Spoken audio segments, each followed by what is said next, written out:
Hey, I'm here with Josh, and just got an amazing story again, and I want to document kind of what's been going on and stuff. And this happened April 3rd, just last Saturday. I was looking for space, and for some reason, actually, I was looking for maybe church equipment originally, like microphones or something like that, or blackout curtains and stuff like that. And I went on Craigslist and I just did a search on church. Anyways, and then Josh has had a little advertisement on there about space. And I was like, oh man, I figured, I bet that space is like, I'm over here in Cypress, Texas, which is the north side of Houston.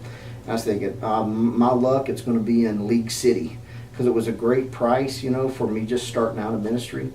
And so I called Josh, and that was probably Friday, and I said, hey, where are y'all located at? And he said, yeah, we're at 529 and Highway 6, which is basically about maybe 8 miles from my house. Anyway, so, that's just God's providence. So anyways, Josh, kind of tell me why you put it on Craigslist.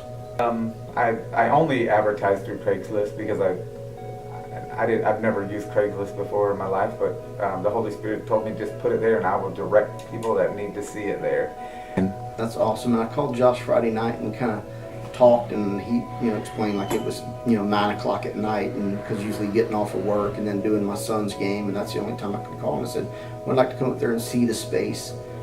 So basically I came up here Saturday morning around 9:30, 10 o'clock, something like that, and came in, and Josh was just saying, hey, here's what the ministry's doing, and we would about signing, maybe doing more of a lease, because he was trying to be real open, and the owner maybe wanted to have a little more confirmation of people knowing that'd be dedicated to the service.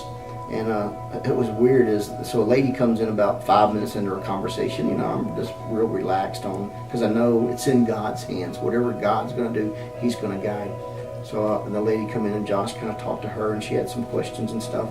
And about that time, another guy came in and handed Josh a key. April 3rd, 2015, Randy's sitting in my office. He could bring this key over at any time during the day. Randy was here for maybe 45 minutes of this whole Saturday. I told him I was going to be here till about 5 o'clock, and I was, and he came at that exact moment. And that's the other thing about God. It's always, it's always in His time. Sometimes we want Him to do things in our time, but it's always in His time. That's what's amazing about the story. So I was thinking, man, if I come in here and we're going to be a little bit loud, rocking out, singing contemporary Christian music and stuff, and I was like, man, these other people, there's a couple other little small ministries in the same building. I'm like, and the walls are real thin. I said, man, I really don't want to disturb them, because I do believe God can act in all sorts of different ways. He's not really set to just one type of person, one type of people. Anyway, so I was concerned maybe we might be too loud and disturbing them. And that's what's funny is Josh said, hey, we just got a room over here, and this guy just dropped off a key. Let's go look at it. And then kind of what happened when we went over there to look at it.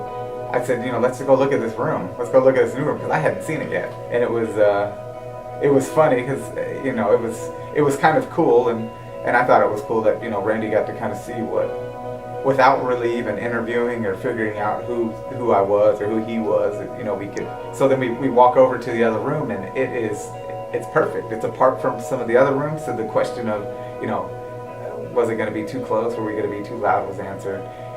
And it was at that exact moment, and we're just like, wow, God's awesome. And then it just, right there was just this, I almost felt like it was signed by the Holy Spirit. Oh, I forgot to tell you that Sunday that I thought I was getting the key for, the church called me that night and said, hey, we don't need it the next day. So literally I got that key so that Randy could go into that room at that moment. I'm thinking I'm getting it for somebody else, but I got it for him. I noticed in his advertisement he had a drum deal, and I was thinking, hey, come up here and practice and stuff like that, and playing drums. And I was like, hey, Josh, I noticed there's no drums in here, and he can kind of tell us what happened then. Taking the drums and moved it to another facility, but that morning before Randy had come in, we were I was meeting with all of the pastors again to discuss some different things and some of their concerns. Well, the pastor, one of the very first pastors that I didn't even realize that they were really using the drums that much.